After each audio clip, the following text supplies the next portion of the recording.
कोई कहे गोविंद कोई गोपाला, कोई कहे गोविंद कोई गोपाला, मैं तो कहूँ सावरिया बासुरिया वाला, मैं तो कहूँ सावरिया बासुरिया वाला। गोविंदा गोपाला, गोविंदा गोपाला। राधा ने श्याम कहा, मीरा ने गिरधर, राधा ने श्याम कहा, मीरा ने गिरधर, भीष्म ने कृष्ण कहा, कुब्जा ने नटवर, कृष्ण ने कृष्ण कहा, कुब्जा ने नटवर, ग्वालों ने पुकारा कह कर के ग्वाला, ग्वालों ने पुकारा कह कर के ग्वाला, मैं तो कहूँ सावरिया बासुरिया वाला, मैं तो कहूँ सावरिया बासुरिया वाला। कोई कहे गोविंद कोई गोपाला, कोई कहे गोविंद कोई गोपाला, मैं तो कहूँ सावरिया बासुरिया वाला, मैं तो कहूँ सावरिया बासुरिया वाला। गोविंदा गोपाला, गोविंदा गोपाला। मैया तो कहती थी तुमको कन्हैया, मैया तो कहती थी तुमको कन्हैया, घनश्याम कहते थे बलराम भैया, घनश्याम कहते थे बलराम भैया, सूरा के आंखों के तुम थे उजियाला, सूरा के आंखों के तुम थे उजियाला, मैं तो कहूँ सावरिया बासुरिया वाला, मैं तो कहूँ सावरिया बासुरिया वाला। कोई कहे गोविंद कोई गोपाला, कोई कहे गोविंद कोई गोपाला, गोविंदा गोपाला, गोविंदा गोपाला, गोविंदा गोपाला, गोविंदा गोपाला। भीष्म ने वनवारी अर्जुन ने मोहन, भीष्म ने वनवारी अर्जुन ने मोहन, छलिया तो कह कर के बुलाया दुर्योधन, कंसा तो कहता था जल कर के काला, कंसा तो कहता था चल कर के काला, मैं तो कहूँ सावरिया बासुरिया वाला, मैं तो कहूँ सावरिया बासुरिया वाला। कोई कहे गोविंद कोई गोपाला, कोई कहे गोविंद कोई गोपाला, मैं तो कहूँ सावरिया बासुरिया वाला, मैं तो कहूँ सावरिया बासुरिया वाला। गोविंदा गोपाला, गोविंदा गोपाला। अर्जुन युधिष्ठिर ने उद्धव है माधव, अर्जुन युधिष्ठिर ने उद्धव है माधव, भक्तों ने भगवान संतों ने केशव, भक्तों ने भगवान संतों ने केशव, मानव सब भजते हैं कह कर के कृपाला, मानव सब भजते हैं कह कर कृपाला, मैं तो कहूँ सावरिया बासुरिया वाला, मैं तो कहूँ सावरिया बासुरिया वाला। कोई कहे गोविंद कोई गोपाला, कोई कहे गोविंद कोई गोपाला, मैं तो कहूँ सावरिया बासुरिया वाला, तो कहूँ सावरिया बासुरिया वाला। गोविंदा गोपाला, गोविंदा गोपाला, गोविंदा गोपाला गोविंदा गोपाला गोविंदा गोपाला गोविंदा गोपाला गोविंदा गोपाला। सियावर रामचंद्र की जय, पवन सूत हनुमान की जय, उमापति महादेव की जय। जय जय श्री राधे श्याम। पिछले भाग में हमने महाराज पृथु का अपनी प्रजा को उपदेश यह कथा सुनी। इस भाग में हम महाराज पृथु को सनकादि का उपदेश यह कथा अपने हरि उद्योग इस चैनल के माध्यम से सुन रहे हैं। तो आइए कथा में प्रवेश करते हैं। नैमिषे सुतमासिनं भिवाद्य महामतिं कथा अमृत रसास्वाद कुशलः सौनको ब्रवीत्। श्री गणेशाय नमः, श्री सरस्वतीय नमः, श्री सांब सदाशिवाय नमः। आदि नमन वागेश्वरी ब्रह्मयाचीति कुमरी माझे नमन गातीच्या चरणी बारंबार मस्तक नमवी तसे। सियावर रामचंद्र की जय, पवन सूत हनुमान की जय, उमापति महादेव की जय। जय जय श्री राधे श्याम। श्री मैत्रेय जी कहते हैं, जिस समय प्रजाजन परम पराक्रमी पृथ्वी पालक पृथु की इस प्रकार प्रार्थना कर रहे थे, उसी समय वहां सूर्य के समान तेजस्वी 4 मुनीश्वर आए। राजा और उनके अनुचरों ने देखा तथा पहचान लिया कि वे सिद्धेश्वर अपनी दिव्य कांति से संपूर्ण लोकों को पाप निर्मुक्त करते हुए आकाश से उतरकर आ रहे हैं।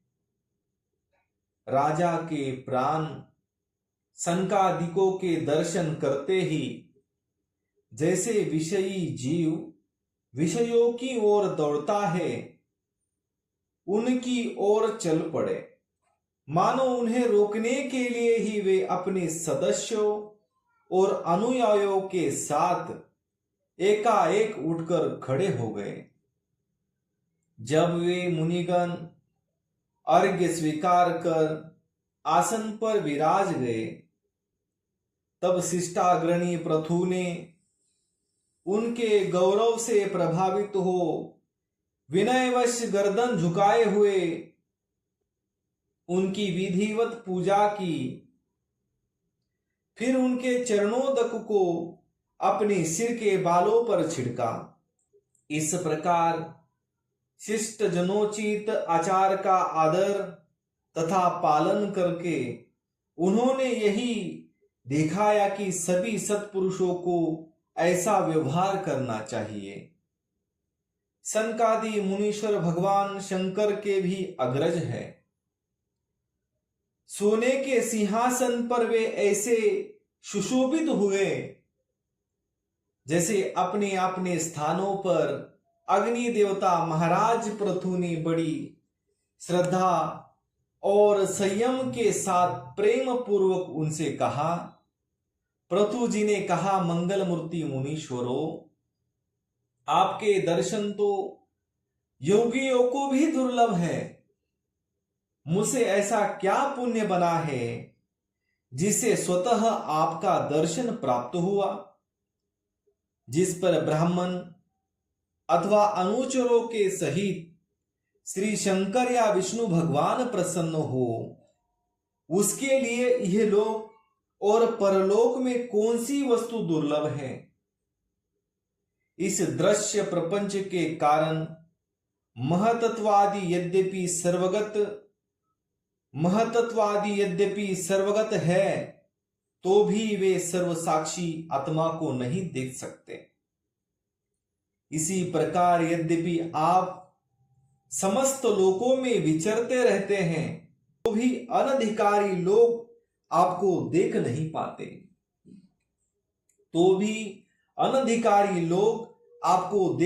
पाते। जिनके घरों में आप जैसे पूज्य पुरुष उनके जल, तृण, पृथ्वी, ग्रह स्वामी अथवा सेवादि किसी अन्य पदार्थों की स्वीकार कर लेते हैं, वे गृहस्थ धनहीन होने पर भी धन्य हैं। जिन घरों में कभी भागवत भक्तों के परम पवित्र चरणोदक के छींटे नहीं पड़े हैं, वे सब प्रकार की रिद्धि सिद्धियों से भरे होने पर भी ऐसे वृक्षों के समान है कि जिन पर सांप रहते हैं।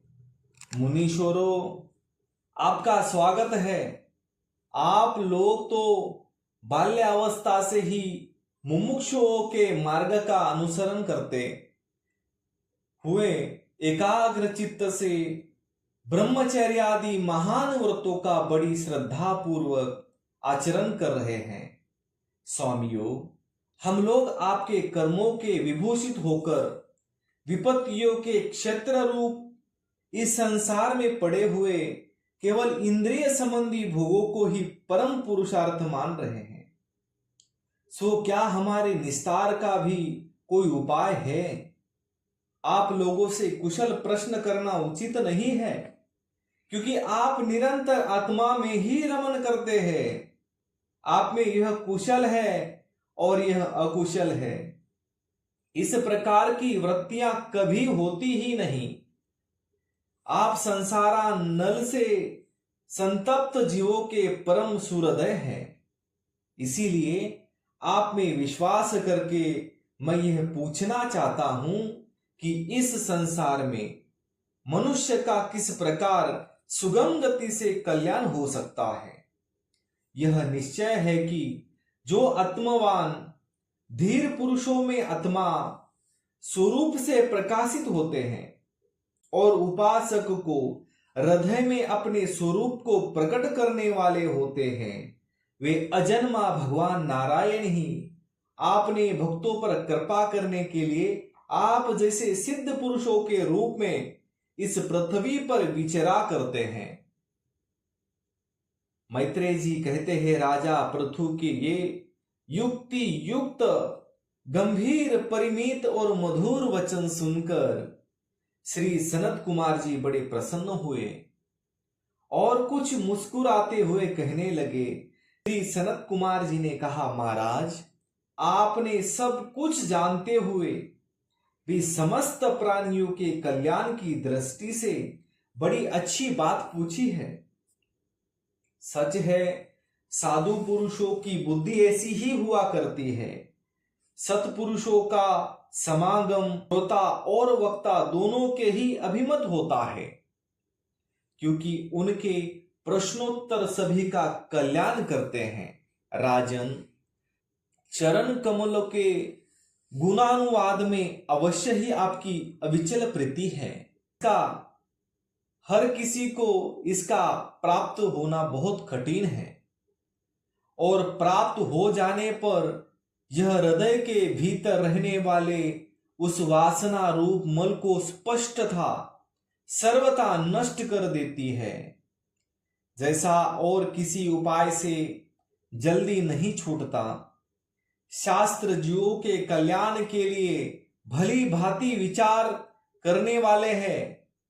उनमें आत्मा के भिन्न देहादि के प्रति वैराग्य तथा अपने आत्म स्वरूप निर्गुण ब्रह्म के सदृढ़ अनुराग होना, यही कल्याण का साधन निश्चित किया गया है। शास्त्रों का यह भी कहना है कि गुरु और शास्त्र के वचनों में विश्वास रखने से, भागवत धामों का आचरण करने से, तत्व जिज्ञासा से, ज्ञान योग की निष्ठा से, योगेश्वर श्री हरि की उपासना से, नित्य प्रति पुण्य कृति श्री भगवान की पावन कथाओं को सुनने से, जो लोग धन और इंद्रियों के भोग में ही रत है, उनकी गोष्ठी में प्रेम न रखने से, उन्हें प्रिय लगने वाले पदार्थ का आसक्ति पूर्वक संग्रह न करने से, भगवत गुणामृत का पान करने के सिवा अन्य समय आत्मा के ही संतुष्ट रहते हुए एकांत सेवन में प्रेम रखने से, किसी भी जीवों को कष्ट न देने से, निवृत्ति निष्ठा से आत्महित का अनुसंधान करते रहने से,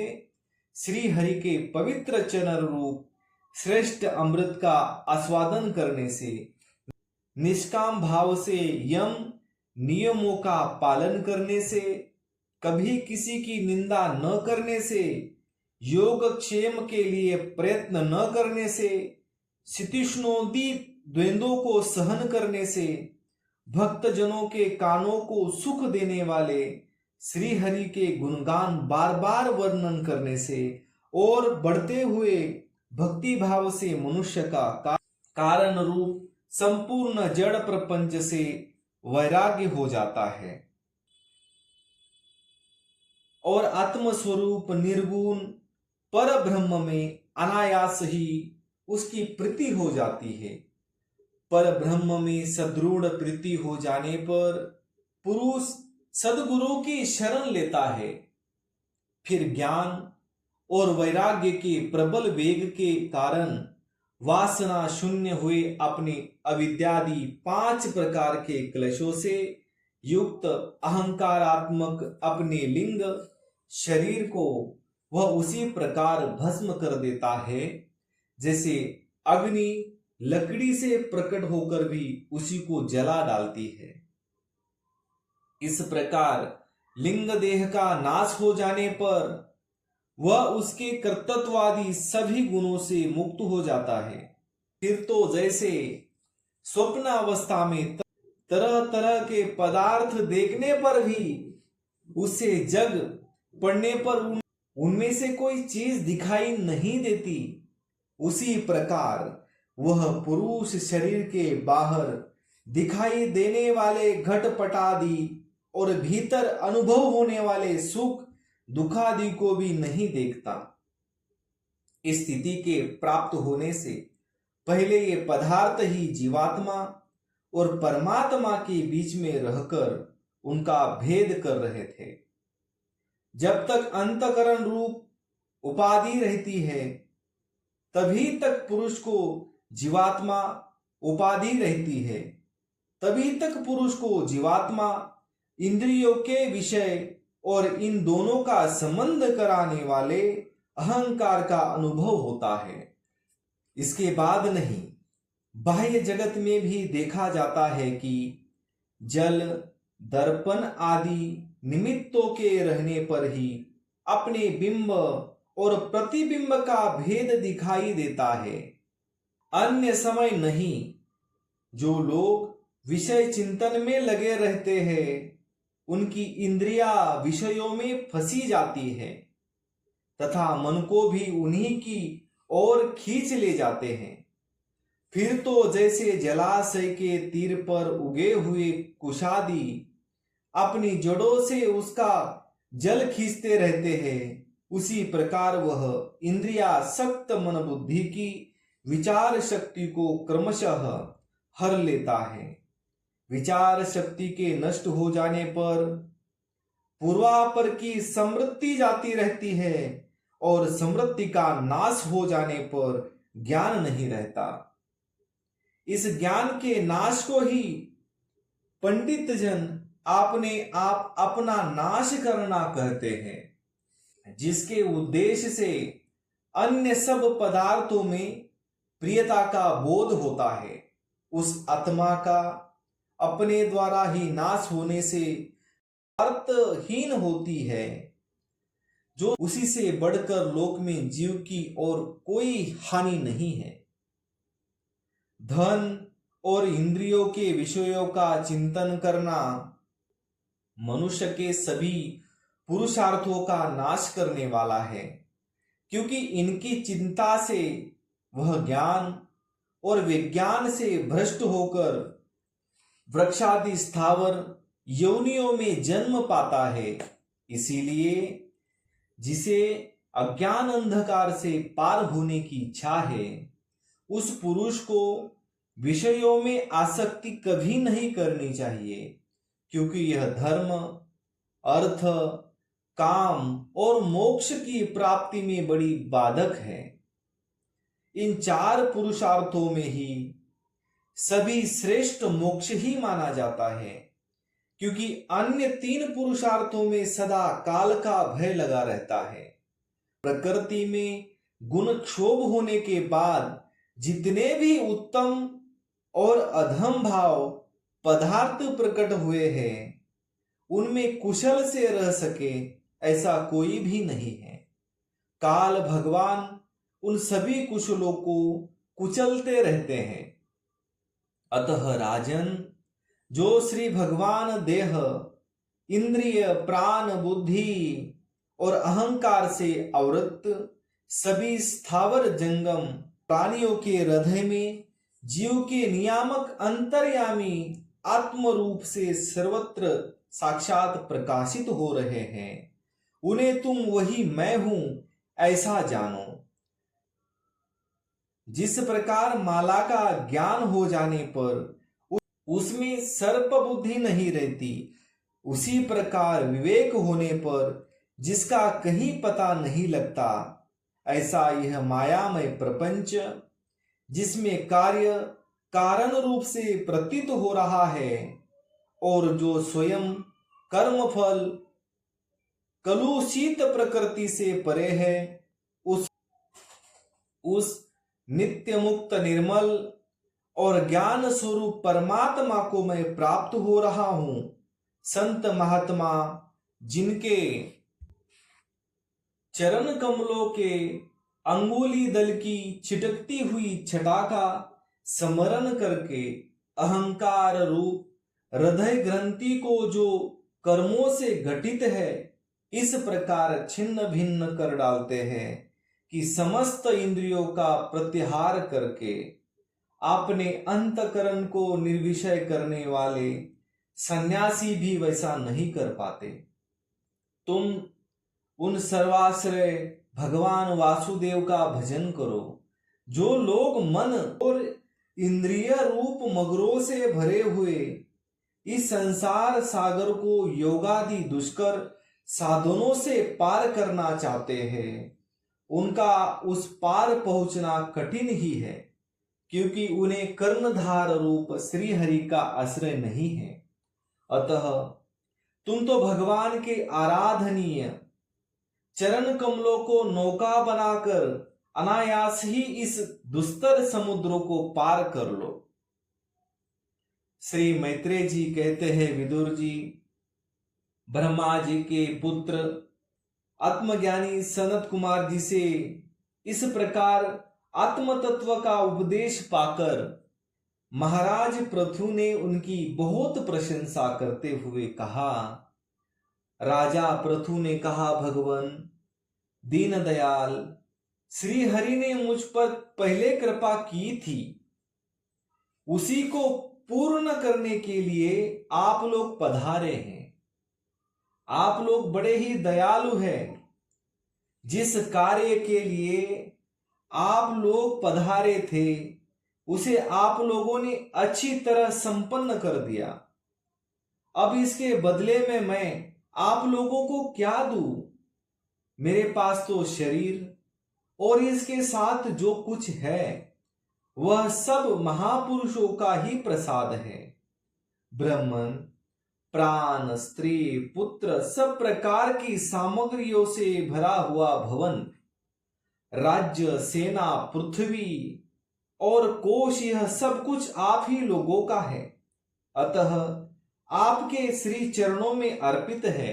वास्तव में तो सेनापतित्व, राज्य, दंड विधान और संपूर्ण लोकों के शासन का अधिकार तो वेद शास्त्रों के ज्ञाता ब्राह्मणों को ही है।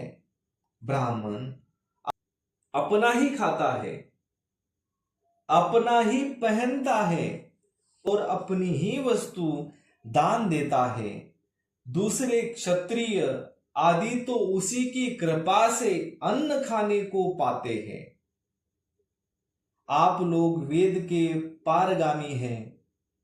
आपने अध्यात्म तत्व का विचार करके हमें निश्चित रूप से समझा दिया है कि भगवान के प्रति इस प्रकार की अभेद भक्ति ही उनकी उपलब्धि का प्रधान साधन है। आप लोग परम कृपालु है। अपने इस दीनोद्धार रूप कर्म से ही सर्वदा संतुष्ट रहे। आपके इस उपकार का बदला कोई क्या दे सकता है? उसके लिए प्रयत्न करना भी अपनी हंसी करना ही है।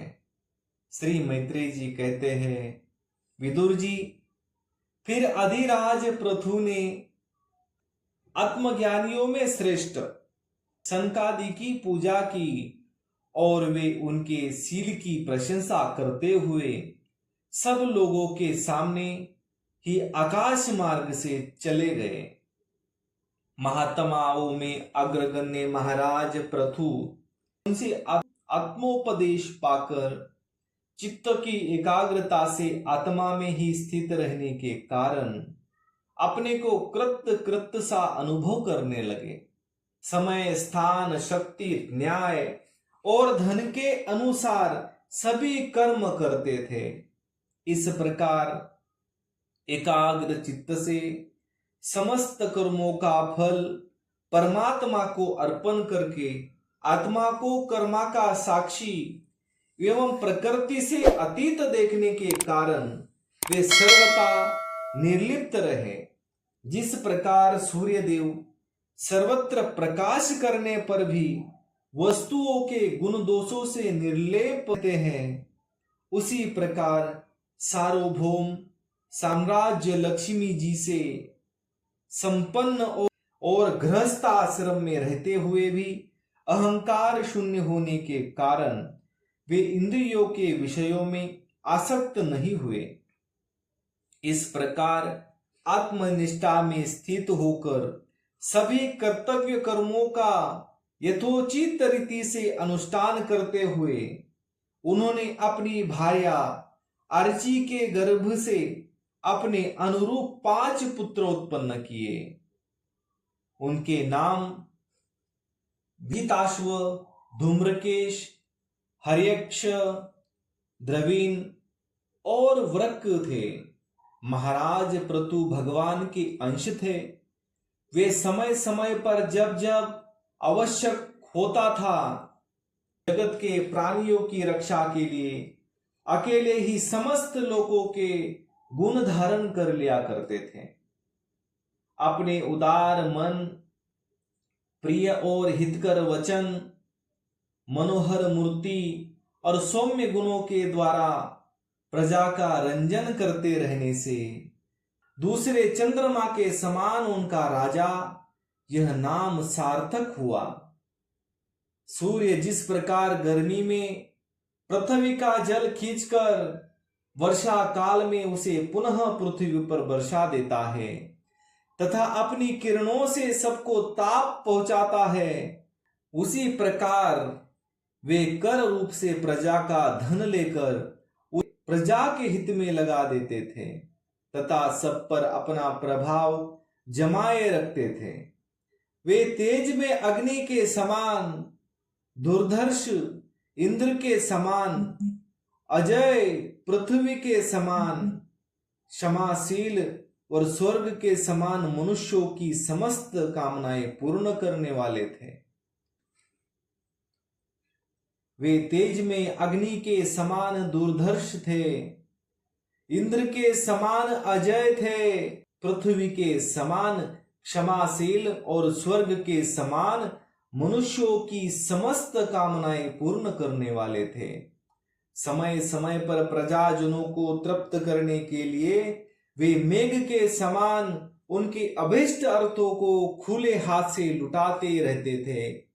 वे समुद्र के समान गंभीर और पर्वतराज सुमेरु के समान धैर्यवान भी थे। महाराज प्रतु दुष्टों को दमन करने में यमराज के समान, आश्चर्यपूर्वक वस्तु के संग्रह में हिमालय के समान, कोशिश समृद्धि करने में कुबेर के समान और धन को छिपाने में वरुण के समान थे। शारीरिक बल, इंद्रियों की पटुता तथा पराक्रम में सर्वत्र गतिशील वायु के समान और तेज की असहायता में भगवान शंकर के समान थे। सौंदर्य में कामदेव के समान, उत्साह में सिंह के समान, वात्सल्य में मनु के समान, मनुष्यों के अधिपत्य में सर्वसमर्थ ब्रह्मा जी के समान थे। ब्रह्म विचार में बृहस्पति, इंद्रिय जय में साक्षात श्रीहरि तथा गो ब्राह्मण गुरुजन एवं भगवत भक्तों की भी लज्जा, विनय, शील एवं परोपकार आदि गुणों में अपने ही समान अनुपम थे। लोग त्रिलोकी में सर्वत्र उच्च स्वर से उनकी कीर्ति का गान करते थे। इससे वे स्त्रियों तक के कानों में वैसे ही प्रवेश पाए हुए थे जैसे सत्पुरुषों के हृदय में श्री राम। तो आज के लिए इतना ही। कर्पूर गौरम करुणावतारम संसार सारम भुजगेन्द्रहारम सदा वसंतम हृदयारविंदे भवम भवानी सहितम नमामि। श्यावर रामचंद्र की जय, पवन सूत हनुमान की जय, उमापति महादेव की जय। जय जय श्री राधे श्याम। शेष चर्चा अगले भाग में।